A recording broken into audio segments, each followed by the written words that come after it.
तो हेलो साथियों, स्वागत है आप सभी का आपके अपने YouTube channel tuition with Mayank पर। तो साथियों, मैं मयंक आप सभी का हार्दिक स्वागत करता हूं इस चैनल पर। तो साथियों, क्लास 12 यानी कि कक्षा 12 केमिस्ट्री चैप्टर नंबर अध्याय नंबर 1 आपका विलयन चल रहा था। इसका नाम क्या था? विलयन। ठीक है, पहला चैप्टर आपका चल रहा था क्लास 12 केमिस्ट्री का विलयन, जिसका पार्ट नंबर 11 आज हम करने वाले हैं। पिछली क्लासेस में मैंने आपको विलन की सारी संरचनाएं करा दी हैं। ठीक है, ये पार्ट नंबर 11 होगा। इसमें हम राउल्ट के नियम के बारे में पढ़ेंगे। ठीक है, राउल्ट का पूरा नियम एकदम क्लियर कर देंगे। ठीक है, वीडियो को अंत तक जरूर देखें अगर आपको 2027 बोर्ड एग्जाम में टॉपर बनना है कक्षा 12 में। ठीक है, केमिस्ट्री में एक जानदार और शानदार स्कोर करना है। ठीक है, तो चलिए स्टार्ट करते हैं आज की क्लास। साथियों, आज हमारा टॉपिक रहने वाला है राउल्ट का नियम। राउल्ट का नियम। ठीक है साथियों, राउल्ट का नियम आज हमें पढ़ना है। ठीक है, राउल्ट के नियम में 2 पॉइंट हमें लिखने हैं। देखिए पहला पॉइंट क्या है, देखिए इसमें है पहला पॉइंट, वाष्पशील अवयवों। वाष्पशील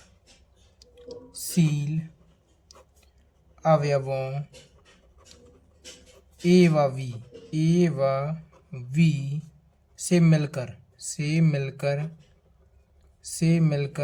बने विलयन का कुल वाष्प दाब। से मिलकर बने विलयन का कुल वाष्प दाब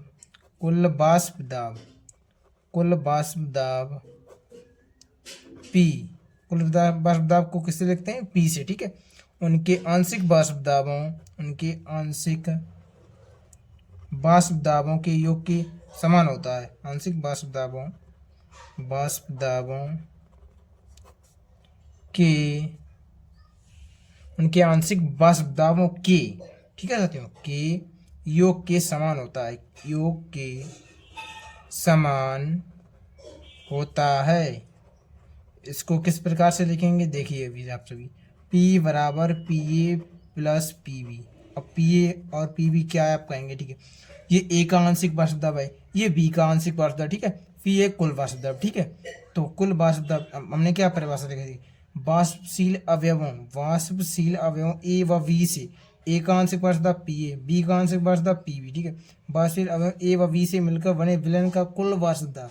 कुल वाष्प दाब को किसे लिखते हैं? पी से। ठीक है, उनके आंशिक वाष्प दाबों के योग के समान होता है।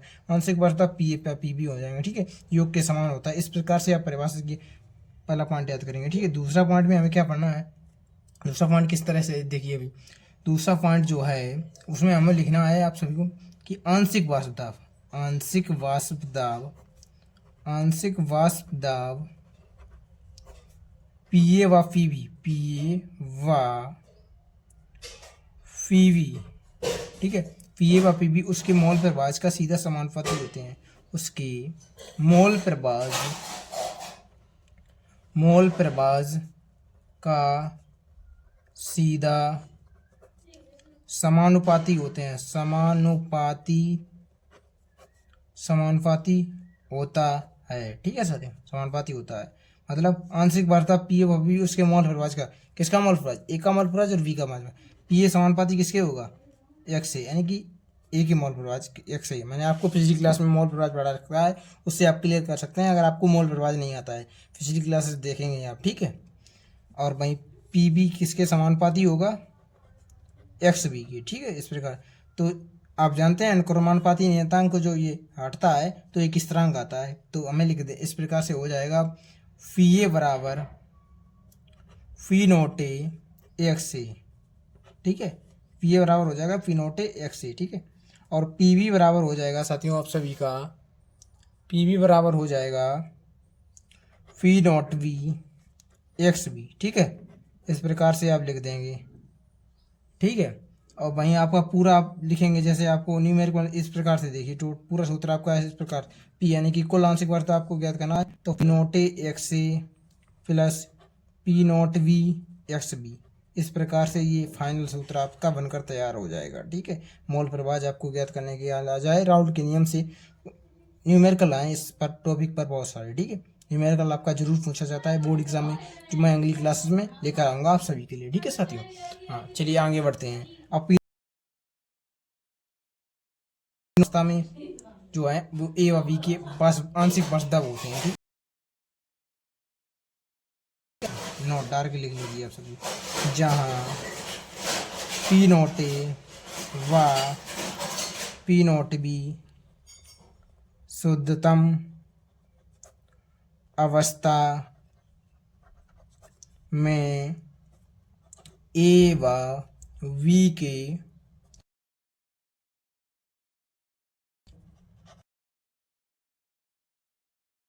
दाब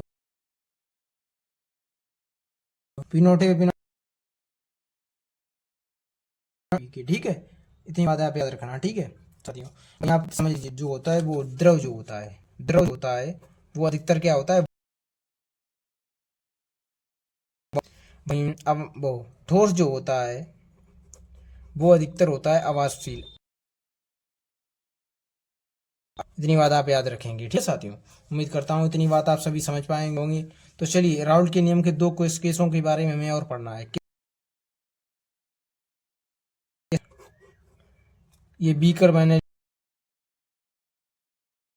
ठीक है, अवयव डाल दिया और एक बी अवयव डाल दिया, ये वाष्प बना रहा है, ठीक है। इसका वाष्प दाब आंशिक वाष्प पी है, वाष्प बना रहे होंगे तो आपको सूत्र क्या लगाना होगा, मतलब ये न्यूमेरिकल सूत्र आपका लगेगा P बराबर पी प्लस पी बी होता है। आंशिक वाष्प दाब P बराबर पी प्लस पी बी होता है, ठीक है। इतनी बात आपको याद है, ठीक है। कुल वाष्प दाब को ऐसे ही लिखते हैं, कुल वाष्प दाब जो होता है आप सभी का उसको लिखते हैं, तो P बराबर हो जाएगा P से P not B X B. आपका ये सूत्र ये जो है इनके मान आप। तो साथियों, अब दूसरा केस देखिए, राउल्ट के नियम का दूसरा केस क्या कह रहा है। पहला केस मैंने आपको बेहतरीन तरीके से समझा दिया कि ए व बी दोनों वाष्पशील होंगे, आपको ये सूत्र न्यूमेरिकल में फिट करना है और आपका उत्तर आ जाएगा, ठीक है। अब दूसरा केस जो है उसमें बीकर हमने ले लिया, ए व बी दो अवयव डालिए, ए जो है वाष्पशील है, इसमें क्या था, दोनों वाष्पशील थे, ए बी वाष्पशील है, तो आप लिखेंगे ये यहाँ पर, ठीक है, ये कुछ नहीं है, ठीक है, इस पर आप ध्यान मत दीजिएगा, ठीक है, ये बातों में, ठीक है। तो P बराबर हो जाएगा, क्योंकि A का वाष्प दाब बना नहीं रहा है तो B का ही रहेगा, P not B X B हो जाएगा, ठीक है। A तो बना नहीं रहा इसलिए A का नहीं लिया, ये वाला, ठीक है, इसको खत्म कर देंगे क्योंकि A वाष्प दाब नहीं अवाष्पशील है, ठीक है। B वाष्पशील है तो इसका ये आंशिक वाष्प दाब लिखेंगे, तो P बराबर हो जाएगा P not B X B की जगह लिख देंगे 1 माइनस एक्स, क्योंकि X A plus X B बराबर 1 होता है, तो यहाँ से 1 माइनस एक्स ए बराबर एक्स बी हो जाएगा, ठीक है, ठीक है साथियों। और P बराबर P नॉट बी, इसका मल्टीप्लाई करेंगे, इसका इसमें मल्टीप्लाई करेंगे तो ये जाएगा, और आपका ये जो होगा इधर, इसको इधर लाएंगे और P नॉट बी माइनस इसको इधर ले जाएंगे, माइनस में हो जाएगा, तो एक्स ए बराबर आपका आ जाएगा P not B minus P बटे P नॉट बी आ जाएगा, और P not B minus P बटे P नॉट बी बराबर एक्स ए हो जाएगा। इसको ही आप सभी कह सकते हैं, ये आपका वाष्प दाब में अपेक्षिक अवनमन भी होता है, इसको आगे में आगे की क्लास में पढ़ेंगे। कल की क्लास में हम आपको राउल्ट के नियम पर आधारित न्यूमेरिकल कराएंगे जो बोर्ड एग्जाम में पूछे हुए होंगे। तो मिलते हैं साथियों नेक्स्ट वीडियो में, तब तक के लिए नमस्कार, जय हिंद। और हाँ, अगर आपको वीडियो यानी कि जो मेरा पढ़ाया हुआ है आज की क्लास का अच्छी तरीके से समझ आया हो तो चैनल को सब्सक्राइब कर वीडियो को लाइक करना भी ना भूलें, और साथियों तक अपने दोस्तों के साथ भी शेयर करना भी ना भूलें। मिलते हैं नेक्स्ट वीडियो में, ठीक है साथियों।